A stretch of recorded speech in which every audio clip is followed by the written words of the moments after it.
Inilah Injil Yesus Kristus menurut Santo Yohanes. Dimuliakanlah Tuhan. Pada waktu itu, datanglah murid-murid itu kepada Yesus dan bertanya, "Siapakah yang terbesar dalam kerajaan sorga?" Maka Yesus memanggil seorang anak kecil dan menempatkannya di tengah-tengah mereka. Lalu berkata, Aku berkata kepadamu, sesungguhnya, jika kamu tidak bertobat dan menjadi seperti anak kecil ini, kamu tidak akan masuk ke dalam kerajaan sorga. Sedangkan barang siapa merendahkan diri dan menjadi seperti anak kecil ini, dialah yang terbesar dalam kerajaan sorga. Dan barang siapa menyambut seorang anak seperti ini dalam namaku, ia menyambut aku. Ingatlah, jangan menganggap rendah seorang dari anak-anak kecil ini. Karena aku berkata kepadamu, ada malaikat mereka di sorga yang selalu memandang wajah Bapakku yang di sorga. Karena anak manusia datang untuk menyelamatkan yang hilang. Bagaimana pendapatmu? Jika seorang mempunyai 100 ekor domba, dan seekor di antaranya sesat, tidakkah ia akan meninggalkan yang 99 ekor di pegunungan dan pergi mencari yang sesat itu? Dan aku berkata kepadamu, sesungguhnya jika ia berhasil menemukannya, lebih besar kegembiraannya atas yang seekor itu daripada atas yang ke-99 ekor yang tidak sesat. Demikian juga Bapamu yang di sorga tidak menghendaki supaya seorang pun dari anak-anak ini hilang.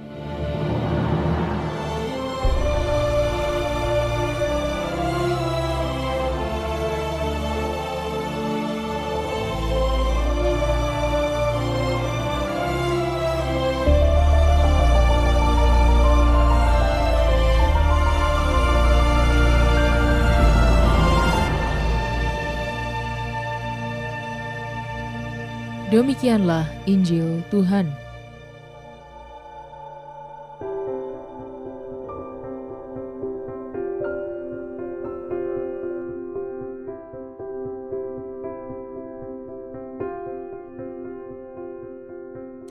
Sahabat Cafe Rohani, pengalaman akan Allah dalam diri seseorang memiliki kadar yang berbeda-beda.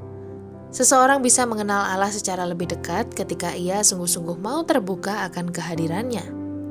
Pengalaman ini tidak serta-merta memiliki pengaruh baik, karena dalam diri seseorang ternyata juga ada kuasa lain yang ingin menjauhkannya dari perilaku baik. Sikap egois dan mementingkan diri sendiri, sebagaimana pengalaman murid Yesus memberi gambaran bagi kita sebagai manusia, supaya tidak terlena akan rasa kedekatan kita dengan Tuhan. Sahabat Cafe Rohani, hari ini gereja memperingati seorang kudus yang dengan tegas dan berani melawan kenikmatan dunia dengan mengabdi sepenuhnya kepada Tuhan. Meskipun ia adalah seorang anak dari keluarga kaya raya, tapi ia berani meninggalkan segala bentuk kemewahan demi satu tujuan yang ia rindukan.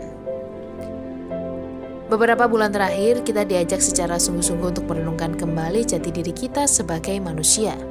Perjalanan hidup paling membahagiakan dan penuh syukur adalah menemukan kembali bagaimana diri sendiri.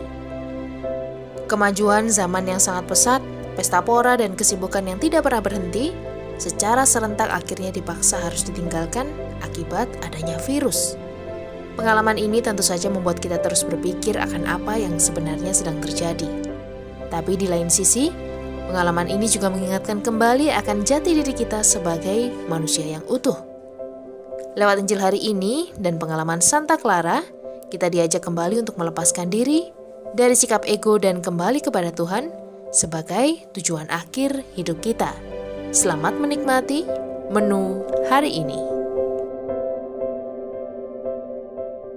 Renungan juga bisa Anda baca selengkapnya di Cafe Rohani edisi bulan ini.